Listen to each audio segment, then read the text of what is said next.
Second court appearance as a criminal defendant, it is clear that his staunch allies are going to continue to stand behind him, even making what most experts call specious legal arguments in an attempt to defend his alleged actions. I want to get reaction now from a conservative lawmaker who has not yet spoken out on this indictment, Congressman Ken Buck of Colorado, a member of the Freedom Caucus, and you are also a former federal prosecutor. You worked at DOJ for 15 years? 3 years at DOJ and 12 at the U.S. Attorney's Office, yes. Okay, so given that background as a federal prosecutor, you've likely seen a lot of indictments. What's your reaction to this one? Well, I think the allegations are very serious. I think there were national security implications from having documents in an unsecure area. I think that the prosecutor really went into a lot of detail to explain to the American public why it was necessary to indict a former president.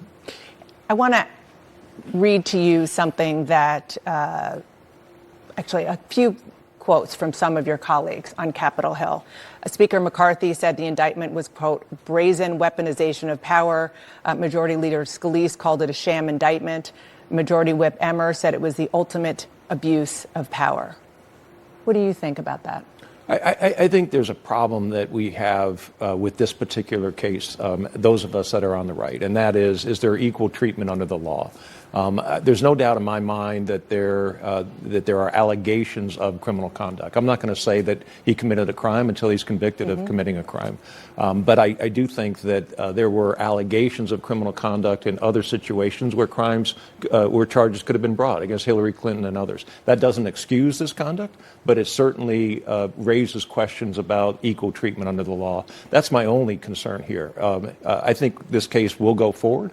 And the results will speak for themselves. But we still need to explain to the American public why is it that there's an apparent disparate impact. Well, I understand that point, and that's what we're hearing from a lot of Republicans.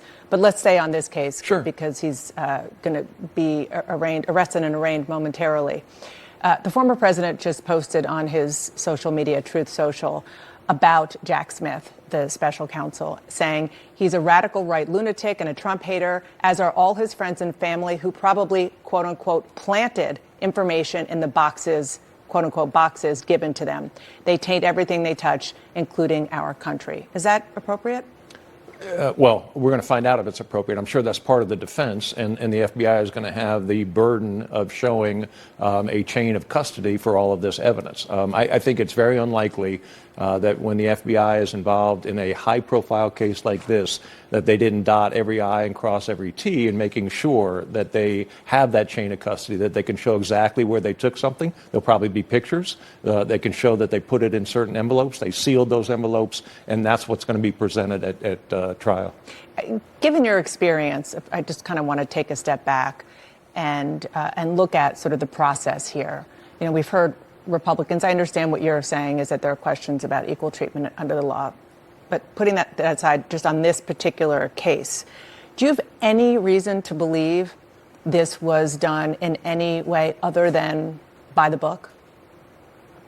Okay, so by the book in this situation, I think that there were ways to conduct the operation and getting those documents back besides searching a former president's home.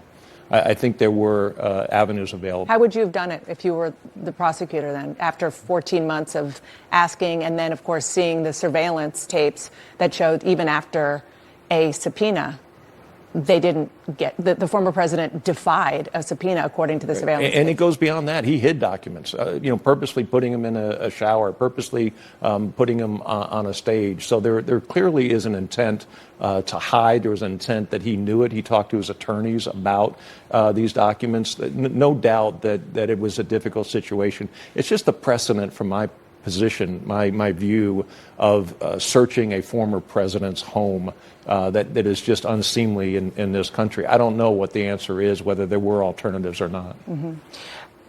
I want to ask about the notion of the former president being a candidate for president again. As you said, he is innocent until proven guilty. That is the way the system works and should work.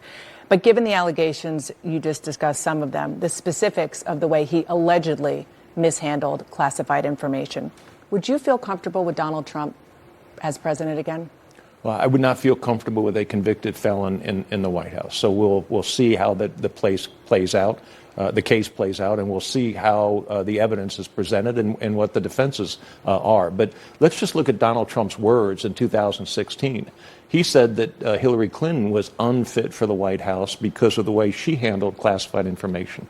He said that she wasn't even qualified to have a low-level State Department job because of the way she handled information. So I think his words have set the standard that America will look at in determining whether he is fit for president. What do you, Ken Buck, think? I mean, you just laid out the standard that he set, as you said, talking about Hillary Clinton. Is he living up to those standards based on what you saw in the indictment? Well, as I said, he's innocent until proven guilty. After the trial, if he is convicted of these charges of mishandling this information, of knowingly concealing his actions, I certainly won't support a convicted felon for the White House.